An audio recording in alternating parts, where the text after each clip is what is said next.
Thanks again for tuning in to this tutorial about how to make your own custom stamp using our Carvey CNC machine. So on your end, the first thing that you're going to want to do is create an account for what's called Easel, which is the software that's browser-based that is used to make your designs or add text and then have the Carvey cut it out of a piece of material such as wood or plastic, or in our case, it's going to be a linoleum wood block. So the first thing you'll want to do is go to this URL, inventables.com, technologies easel, and then click on Explore Easel right here. And then you're going to want to click Sign in through Inventables. And then what you'll do is, if you're a new customer, you just need to go through this process and click right there under New Customer. And you need to set up an email address as well as a password in order to access this. So once you've done that, then you'll come to this area where you can put in your email and your password. What you're going to want to do is click on Continue. And once we log in, you'll come to this projects page. So all of your projects that you make in Easel for the Carvey will be saved under this area right here. Everything's saved in your cloud account, so you can always refer back to it in the past. This is an older account that I created, so most things on here are a couple years old, but you've got these options too, as you can click around your account. So we have the Easel free. We actually have the Easel Pro account in the Makerspace itself, which I've got the login information to, but we just use it in-house at the library. But with Easel Pro, you get a few extra bells and whistles, including extra text fonts that you can use, things like that. So if you just want to go for the Pro version, the free version, I would just go for that for now. And then when you send me your job to do on the Carvey, I can just set the job up in the Pro version in case you wanted to add some text or what have you that you don't have access to on the free version. Then you've got different options over here, so just to show you what that looks like. All right, so now what we're going to do is click on New Project. So once you're logged in, you'll come to this interface for Easel. And essentially on this left side right here, this is where you put all your design elements, such as text or images that you want cut or carved out of whatever material you're going to have the Carvey cut into.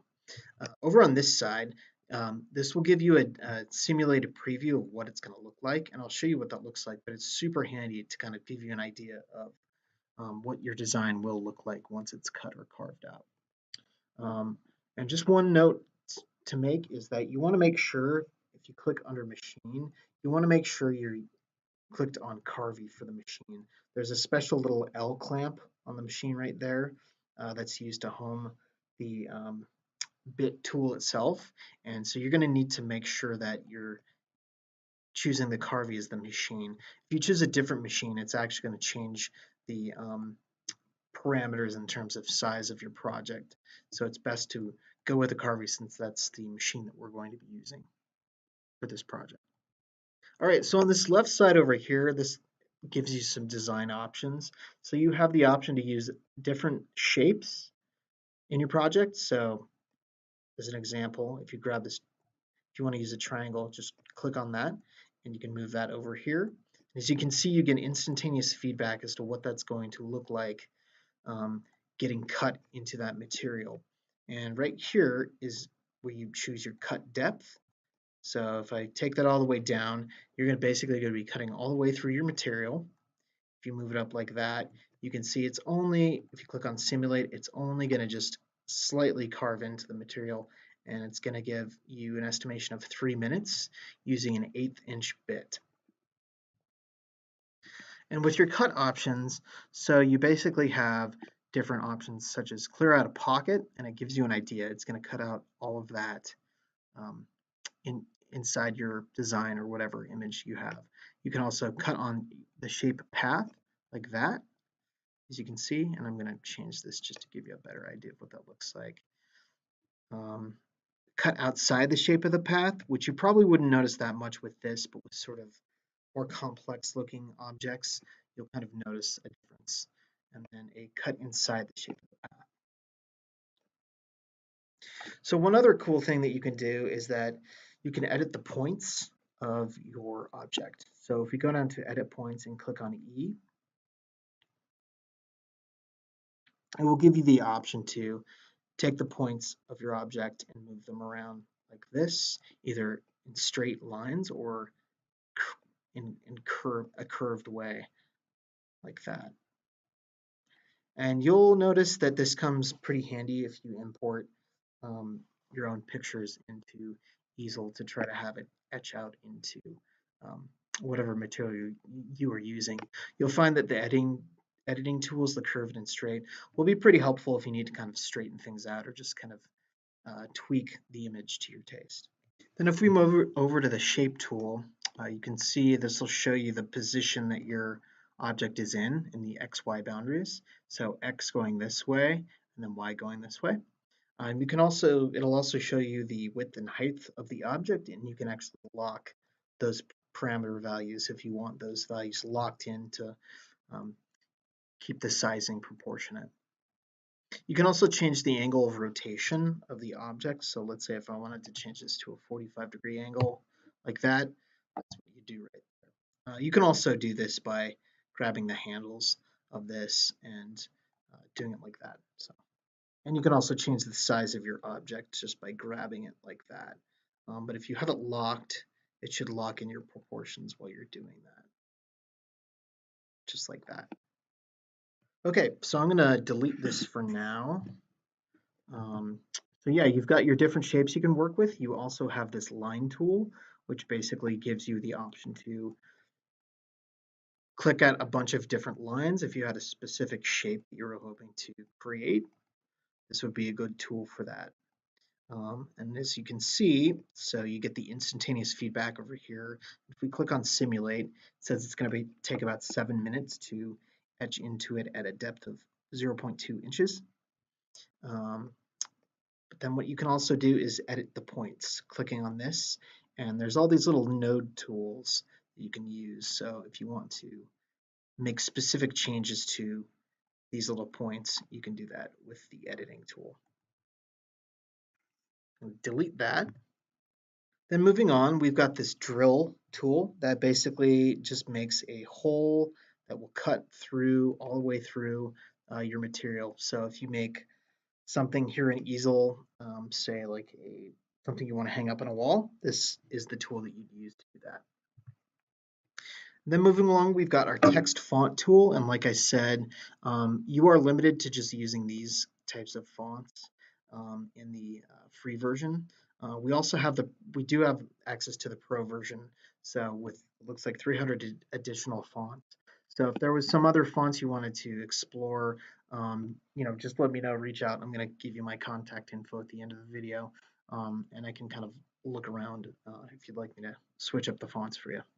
Then next we have their Pro Design library, which what's really cool is they just updated this, and it looks like, from what I can tell, there are hundreds, if not at least around 1,000 new images that you can use in your designs. It looks like some of these you would need an Easel Pro subscription, but you do have access to some free designs as well, which is pretty cool. So say we could take this alien face, click on that, and we could choose the cut type. So let's say we wanted to do a outline cut, but on the inside. So we'll click on that, and then it actually shows you what that's going to look like. You can set this up on your work area and kind of change it however you'd like. Another tool that's pretty cool is if you go up to edit, you can center it to the material. So if we click that, that's centered to this. This is an example, a piece of birch plywood that is 12 inches going this way by 8 inches this way, and it's 0.5 inches in thickness. And this is using an 1/8 inch bit to cut through this.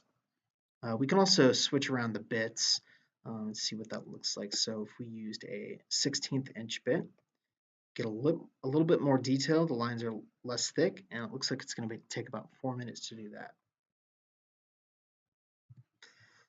So yeah, it is worth looking around the design library if you want to try to play around with some different images that you're not creating yourself. These are all free to use. And it's very nice and generous of the company Inventables to do this for folks to use around, use in their um, in your projects.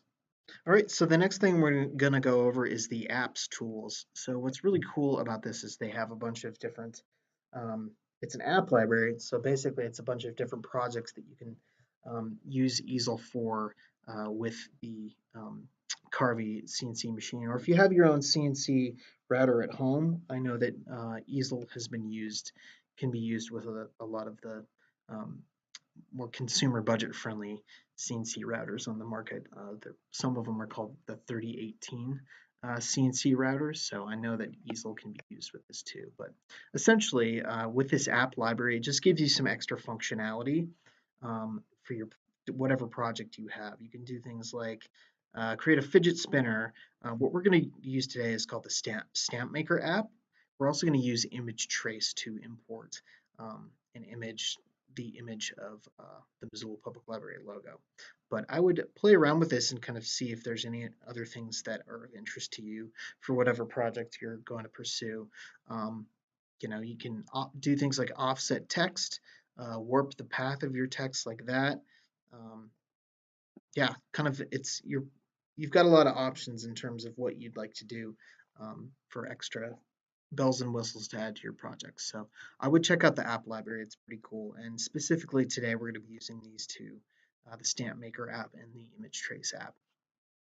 All right, so the next tool on the toolbar is the import function. So if we click on this, we have the option to import things like scalable vector graphics files, which are image files that contain what's called nodes. As you can kind of see, that's the node right there. You would create scalable vector graphics files in programs such as Adobe Illustrator, or there is a free open source vector graphics program called Inkscape that would be worth exploring if you're looking to make your own graphics to run um, with the Carvey and Easel. You can also import G-code created from different CAD CAM software packages. There is a specific process for that, which I'm still trying to explore. So we're not going to go over that today, but hopefully in a future video. And then we've also got what's called image trace, which is also included in the apps um, area right there. But image trace, that's where you can import your own JPEG or PNG images that you have taken or have found on the web that are free to use, and you can include that into your designs. And I'll show you how to use that later on. You can also import DXF files, which you would find in programs such as AutoCAD or any other CAD-based systems where you're using creating 2D designs. So you would import the DXF file into here, and it would show you the sort of two-dimensional representation of that. All right, so moving along, you also have the option to work in inches or millimeters, which I like to use millimeters when I'm working on projects for the Carvey that use scrap pieces of wood, because a lot of times the scrap pieces of wood are not uh, a specific measurement. They've been cut up in different ways, so the sizes of it, I get a little bit more precision if I use millimeters when I'm measuring it out with a measuring tool. So, but you've got the option to switch between inches and millimeters. Down here, this is basically your project work area. And so this is for the first part of our project that we're going to be working on, where we're going to do the initial parts of carving out a stamp from a linoleum wood block. Our project file is going to be right there. And then essentially what I'm going to do is I'm going to duplicate that project area right here and create another one for the second or for the last cut, which is basically cutting out the logo itself all the way to the bottom of the linoleum block, so it's its own separate entity from the block. So we're cutting out from that. And I'll explain this more as we get into this, but this basically just gives you options to have different work areas for your projects. So say in this first area, you could do, I don't know, a couple of different objects like this. In the second area, you could do text right there. third one, you could say import one of these images from the design library, like that. And so essentially, this is a really good way of, if you have specific things that you need to do with your project or change out different bits, this is a really good way to kind of split your project up into steps. So this is the first step, the second step, and the third step. So it's a real handy tool for that. So moving along up here, this is where we can name our projects. So I'm going to click up here and call it Carvey Stamp Project. And my first name is Ira, so I'm going to add Ira to it and click on rename. And so when you click on your project right there, you can rename it.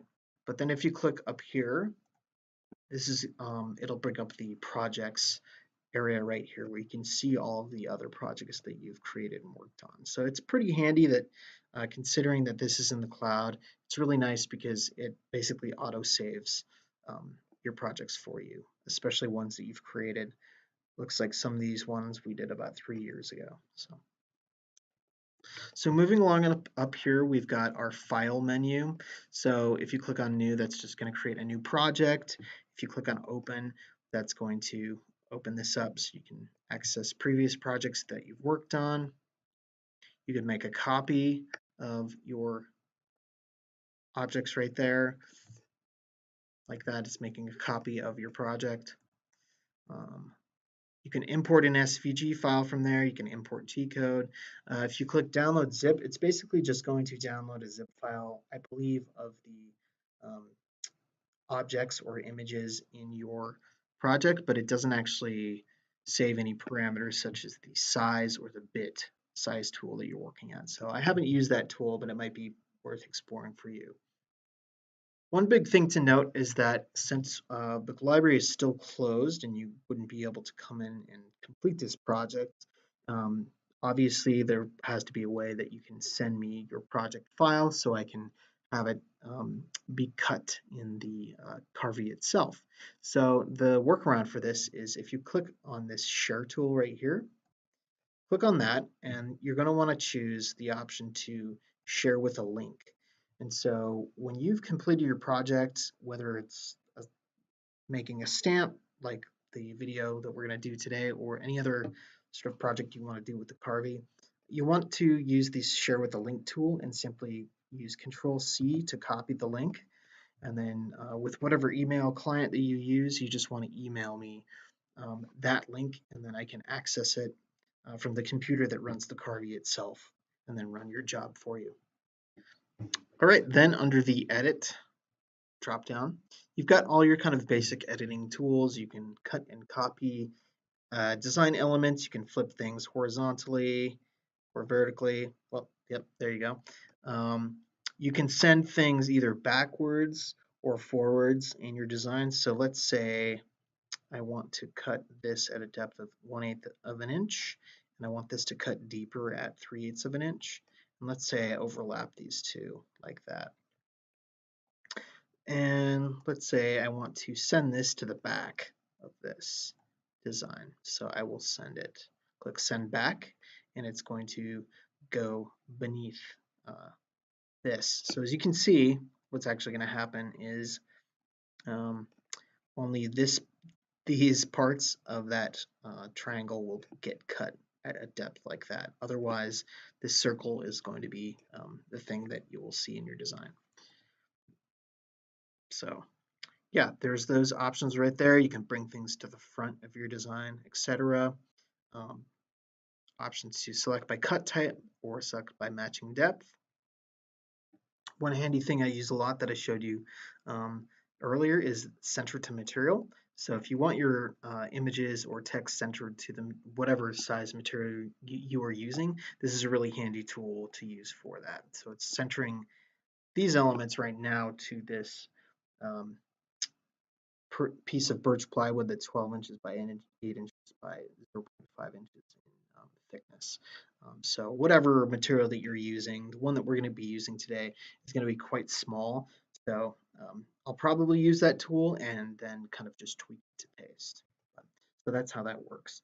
One other option that you have is these align tools right up here. So let's say if I clicked over here and got some text, oops, I'll click choose Baskerville, move that over there. Say I'll move this over to there, move this like that. And I want to choose another option, do a fill cut on that. So let's say I wanted to align these in some sort of way. I would use the align tool. So I want to highlight all of these, and then you can align them in different ways. So this will line them up like that. I don't want to do that. I'm going to do Control Z. I can line them up going that way. So that just gives you an idea of kind of how that align tool works. So you'll notice you'll use it likely a lot if you have multiple elements in your designs that you want to kind of have centered or in some sort of like arranged way. But yeah, that is the alignment tool. All right, so moving along, under here we've got the machine, and like I'd said before, you want to choose the Carvey because that's the machine that uses this software. So, and what we're going to be doing our project on today. So you always want to choose the Carvey, just so you have the specific parameter areas of what the Carvey can use, which is about 12 inches. I think it's 11.6 inches by 8 going this way. And then the depth of cut with the Carvey is it's about 1 inch or just a little over 1 inch, but no more than that. And then under Toolbox, this is kind of a new option right here. You can click here and it shows you what sorts of bits can be used, or you can add a bit. You won't really need to do that because all of the bits that you would use on your project we have. So this is all stuff that I would set up anyway. So you don't really need to play around with the toolbox area, but if you want to just kind of see what it's all about, you can do that. Then we've got the help area right there. The community forum is pretty good for if you have certain projects that you want to tackle that you're kind of curious about what other people have done to do that. I would definitely explore that. There's also help guides and a troubleshooting guide. Then the shop area basically takes you to the shop for inventables to buy materials from them. So that's what that tool does. All right, then over here, this is actually where we choose the material that we're going to use and the size. So it just gives you the options here in Easel of specific materials that they support. But if, say, you're using a piece of scrap wood and you're not totally sure what kind of wood it is, we would just make an educated guess as to kind of the closest thing to it. For today's project, we're going to be using linoleum because we're basically using a block of wood with a little bit of linoleum on top of that. And for today's project, I'm going to change the width right now to 5 inches. And then length is 3 inches. And then the thickness, I actually measured it in millimeters, so I'm going to switch over to millimeters right now. Click back up here, and it looks like 22 millimeters in thickness.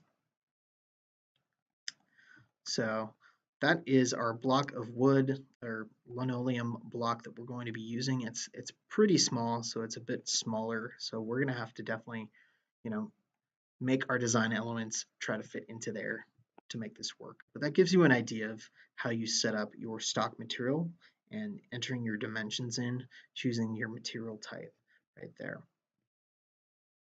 So the next section is where we choose our bit. And we're going to actually use 2 bits for the first part of this carve. And then for the second part of the project, we're going to be using another bit in order to cut the whole design out from the linoleum block itself. So right now you can see under this bit area right here that it's defaulting to a 1/16 inch bit. We're actually going to be using 2 different bits for the first part of this project, which I'll switch up in a minute, but this kind of gives you an idea of the options you have for using bits. We also have some other bits that I've bought over the last couple of years with different cutting diameters. So in that case, you'd click on Other, and then you put in the diameter width of that. For another part of the cut, we're going to be using what's called a 30-degree V engraving bit, which you will have to put in the value. We'll have to use the Pro version of Easel to do that, but I'll show you how that goes. But this just gives you an idea of where you put in your bit size and settings. And then up here, you've got what's called your cut settings. So the company Inventables has basically chosen all these things called the feed rate, the plunge rate, and depth per pass. So the feed rate is basically the rate that the milling bit is going into the material in the X and Y dimensions. The plunge rate is actually the rate of the milling bit plunging into the material, so going into the Z depth. And then the depth per pass is the depth that the milling bit itself is going each time it goes around and makes a cutting pass. So with what we've got today, and I would recommend this for any sort of future jobs that you do on the Carvey, is that you go with their automatic cut settings. They've basically tested all of these settings on all types of materials. So for linoleum, they've got these types of settings. If we click over to, say, hard maple, their cut settings will be different as well. So I would just stick with the automatic settings for now. So that takes care of the upper part of this with your cut and bit settings. So once you basically have your design set up and you share it with me via email, the next step that I'll do is I will put the material in the Carvey itself, put it down on some clamps to make it sit nice and steady. And then the next step is you click on the Carve button, and it walks you through just a couple of things just to make sure that you've got everything ready to go before you start your project. And after that, it will cut and carve your design. All right, so now for this next step, we're actually going to import the image that we're going to use to create the stamp itself and set up the parameters for cutting it. So the first thing we'll do is, what's nice is you have this handy home tool. So if you click on home, it will zoom your project into basically the area that you have to work with. So this is the 5 inches by 3 inches, and then you can actually see on the side right here that depth is 22 millimeters right there. So it's a really handy tool, the home tool, to just kind of zoom in on the project area. All right, so now what we're going to do is import the image that we're going to use to create the stamp itself, which for today's lesson, it's going to be the Missoula Public Library part of our logo, just the text of that. So I'm going to click on Import, choose Image Trace, and it's going to ask you up here to upload file. So I'm going to click Upload File, click on Select Files to Upload, and it is going to be opening up from my USB drive. I'm going to choose this one. It's mpllogo.png. Click on Open, and then click on Upload. Now, as you can see, it uploaded like this, and you've got 2 tools at your disposal to play around with how your design looks. So there's Threshold. If I change this up to like 99%, you'll just see with Threshold that increases the size of the lettering, the thickness of it. If I move it all the way down, kind of just makes certain parts of the design super thin. So I'm going to choose, I think I'll do about kind of a mid value of, I'll do 75 right there. For smoothing, that basically will show you, will basically let you smooth out parts of your text or design. So as you can see, I went to 0.8, and it's much smoother than having it down at 0.4. You can actually see there's kind of some edges like that. If you take it all the way down to 0, well, I guess that smooths it out as well, but I'm going to take it back to 0.8 for that. If you click on Invert, that's basically going to invert this image. So essentially, in Easel, anything that has a black background like this, that basically means that's stuff that is going to be cut by your milling bit. Anything left in white is going to be what's left.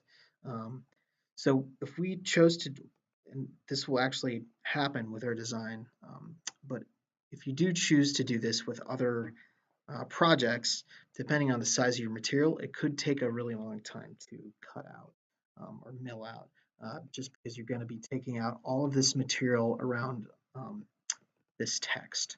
So um, yeah, so for now, we're going to take off invert like that. And with trace outlines, it basically just traces an outline of your text or whatever image you're using. So what we're going to do next is click on import. As you can see, it imports at a pretty large size. So we're going to have to shrink that down. What I'm going to do first is highlight this, go up to edit, and I'm going to use what's called the combine tool to combine all of this text into one entity. So now what I want to do in order to keep the proportion of this text that we imported, I'm going to click Control on my keyboard, and then I'm going to click the side of this right like that and just shrink this down just so. I'm going to move this inwards like that and just kind of try to get it lined up. I'm going to use this home tool right there. I'm going to use the up arrow on my keyboard to kind of move this up a little bit more.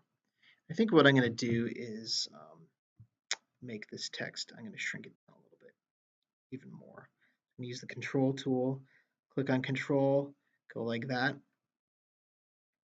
and that should actually work. And so I'm going to go up to edit and center to material. And as we can see right now, this isn't going to work because essentially Easel is not going to let us carve into the material with your design elements going over this L clamp in the Carvey, because this is actually a part of the machine that cannot be cut on. It's basically a area where the bit itself taps and homes itself to, and you'll see that in the video, a later video. But essentially, just there's no elements that can be cut or carved in this area right there. So what we're gonna have to do is just move this text up a little bit using our up arrow, like such. And we do also want to leave some room around the edges for the final cut that we're going to do to separate the part that we carved from the stock material itself. So we'll just keep it right here for now, and then we can adjust it to taste in the future. All right, so the next thing that we're going to want to do is change the bits that we're going to be using. So if we click on this, I'm going to choose for the first one, it's a special bit that we have. It's 1.5 millimeters in diameter. And then the additional bit, I'm going to click that. It is, whoops, giving me that error, but I'm going to click on the detail bit. I'm going to choose this 1/32 inch just to give you an idea, but we're going to switch this second bit later to the 30-degree V carving engraving bit, which we have to do in the Pro version, which I'll show you at the later part of the video. But this just kind of gives you an idea of what it'll look like. So for now, this is what that looks like. We're actually going to change this up like that, but our cut depth will actually be changed in the next section where we use the tool to make a stamp. All right, so the next thing we're going to want to do is click on the text to highlight it. And we're going to move over to the apps tool right here, and we're going to choose the stamp maker. Click on that, and as you can see, it turns your design into a stamp by inverting it and adding a background. And you can click that link to learn more about making stamps. What we're going to do is click on import. And essentially, as you can see, it created this larger box outside of the text. And we're going to have to resize that, and we'll go over that in a minute. But essentially what's going to happen is that the larger diameter bit is going to be going through all of this, and it's called the roughing cut, or the roughing milling part of this project. So it's going to be cutting out all of this area right here, as well as the outline of these letters. And then on the second part of this, the detail bit is actually going to be adding more detail by cutting out the specific letters and getting all of the small, sort of tiny parts of the letters cut out. And then on the last and final part, we're going to use a different bit for this. But as you can kind of see, essentially the whole piece itself is going to be cut through all the way. You can kind of see that on the sides here. It's going to be cut to the bottom of the material piece itself, so this can actually come off from this material and be its own stamp apart from the material that we cut it out from. So essentially what we'll want to do now is we're going to have to resize this thing to make it work. So I'm going to highlight these like that, and I'm going to click Control on my keyboard and click down like that. So we are actually going to have to make this a little bit smaller, unfortunately, but we'll make it work. I'm going to use my up arrow key to move it up like that. And then I think what I'll do, I'm going to click the home tool right there. Actually, I'll zoom out. See what this looks like centered to the material. So I'm going to move this up a little bit more, and I think what I'll do is click the home button and go up and click Shift on my keyboard and grab that and just make it small like that. So it's going to be a bit smaller. You do with this L clamp right there on the Carvey with smaller pieces of material, you are unfortunately limited to sort of the stamp app. But if you have a larger linoleum block, certainly you could create larger sized images or text. But for this, we're just going to be playing around with changing this image size to make all of this work. So I'm going to just slightly move this up like that. So this should actually work right now. So what I'm going to do next is I'm actually going to create a copy of this project workspace. So I'm going to come down here and do duplicate, and I'm going to rename this to final cut. And then I will rename this to initial carve. So then that gives us an idea of, so this first part will be the initial carve, and then the final cut. I'll click over here, and essentially we're just going to get rid of everything else besides this outline right there, because this final cut is just going to be cutting through the whole material itself to basically get the stamp we created to break off from the material that we cut it out from. All right, so the next thing what I'm going to do is I'm going to get rid of this outline tool right there. I'll highlight that and click on delete, because we don't need it, because we actually have it in here right there. So, and we'll deal with that part of the design later. So we'll click over here, and I think what I want to do too is just move this up a little bit so it is basically right kind of at the top edge of the material. So you can kind of see,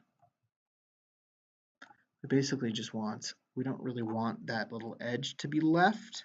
So I'm just trying to get it set up so we can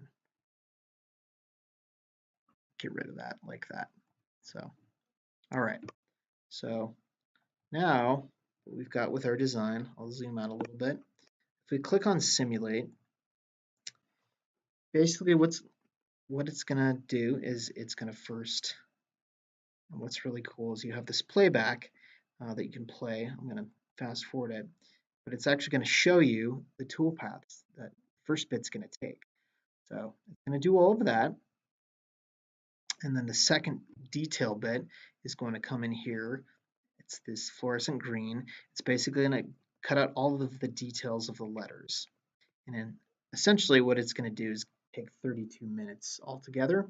I think with a V-carve bit, it's going to take just a little bit longer, but it just gives you an idea of it's giving you the amount of time it's going to take to cut out the initial roughing passes. It's going to be 16 minutes, and then using a detail bit that gives you the amount of time that is going to take. Okay, so now we're going to move over to this final cut workpiece area, and we are just going to click and grab these things and off to the side, and I'm going to click on delete. I'm going to find this text inside there, whoops, and then just click on delete. But I'm going to do Control Z first because that moved just slightly, and I'm going to make sure the text is highlighted and delete that. So essentially we just want this cut path left. And what I'm going to do is we're not actually going to be using 2 bits for this final part. I'm going to click up here and get rid of that detail bit. And for this bit, I'm going to change it to a 1/8 inch double flute straight end mill. Essentially what this bit then is going to do, it's going to take less time than if we used, to say, a 1/16 inch bit, but it's just like I had mentioned before, it's going to basically do the cutting of the whole stamp itself out of the stock material that we put it in, so it can actually be a separate entity.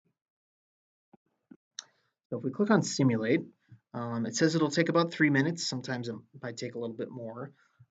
But yeah, that's just the final step for this. And as you can kind of see, what is located in here, these yellow little things, they're called tabs. Essentially, tabs are added to any pieces of material that you cut all the way through to essentially help the material stay in place while it's getting cut. So the tabs are just like little thin pieces of material that are left over on each, and you can actually choose where they're going to be. But essentially what's going to happen when this gets cut out, there's going to be a little bit of material that's 2 millimeters high, left right there, left right there, left right there, and left right there. Just so when this is getting cut out, it doesn't actually pop upwards from this stock material. It's just kind of a surefire way to make sure that the cut will actually complete without any errors. And what's nice about having tabs is that you can basically just use like an X-Acto knife or any sort of tool like that to cut your tabs away. So we're going to leave them on for this. All right, so we basically have everything set and ready to go. The next step is I just want to basically make a copy of this, and so I'm going to click on share,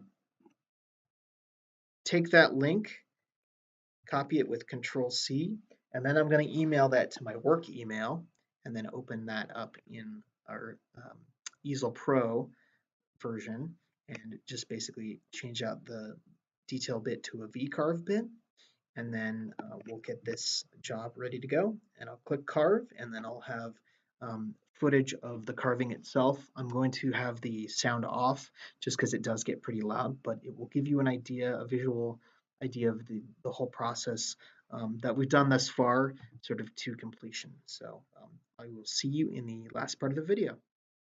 All right, so now I have this project imported into our Pro version of Easel, and you can see that I changed the bit for the first part of the project to a 1.5 millimeter bit, and then the detail bit, which we put the info down here, is a 30-degree angle V carving bit with a width of 3.15 millimeters.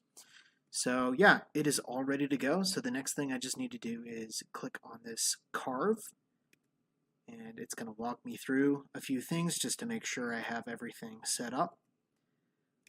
So we're good to go. So we're first going to do the roughing pass, and then after that I'm going to change out the bit to that V-carve bit, and we'll do the detail pass. So I'm going to click on continue, and now I'll take you to the footage of it getting carved. So thanks for watching. So this is what it actually looks like when you have your material all set up. You can see up here, that is where our bit is set up in the collet, and that's the material clamped down. And so the next thing we just need to do is click on carve, and we'll get this going. I'm going to turn off the sound because it does get really loud when it's carving, so it's not very pleasant to listen to, but I'm also going to speed up the footage as well, but hopefully you enjoy watching this getting carved.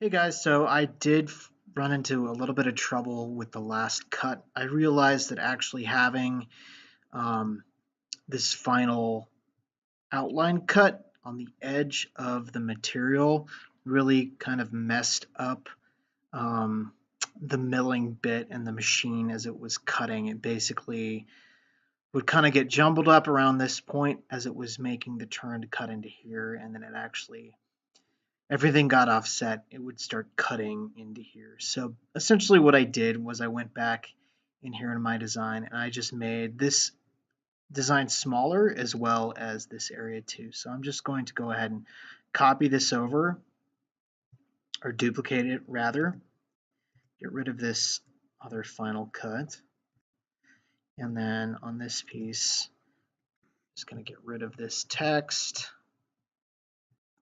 that little cut piece right there. Whoops, right there. So yeah, so I'm going to retry this carve. The lettering turned out pretty well actually, but the last part didn't turn out well.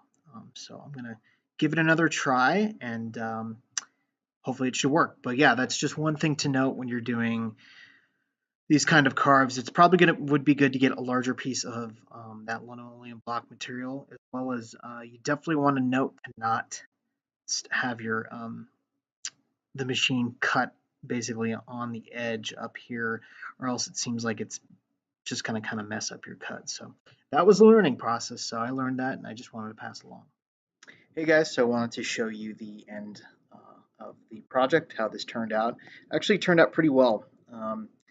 There are a few parts between the letters where I just need to kind of pick out small parts of the plastic linoleum just to kind of make it clean it up a little bit, but it actually turned out pretty well. What I actually did for the whole project itself, I kind of changed things up as I did the cutout first with the 8-inch bit, and then I used this for the second part of the cut. I used the engraving bits. That was kind of the way that I found um, to get it to work. I was having some issues back and forth with it, not properly sort of cutting all the way around this. So yeah, I just want to show you how that turned out. I'm gonna put my email below the screen, so you can email me with your Easel Carvey projects. If you remember from earlier in the video, you just want to go up to the file menu and choose share, and there's a URL, and just copy that and then email it to the address that I'm going to put in the video. If you're interested in trying to do a similar stamp, this is the linoleum block that I got. It's called Speedball. This is a 5-inch by 3-inch. I got it from Michael's online. They didn't have it here in Missoula, unfortunately. But so if you're interested in trying to do that yourself, you can get these yourself, and you can set it up to drop them off during a curbside service. You can reach out to me and we'll figure that out. I also have a number of these too, and I think I bought them for about they're like $2.50 each. So we always just use one of these, and you can just pay for it when you pick it up, just the cost of it. So thanks for watching, and I hope it was fun, and I will catch you on the next video. Thanks.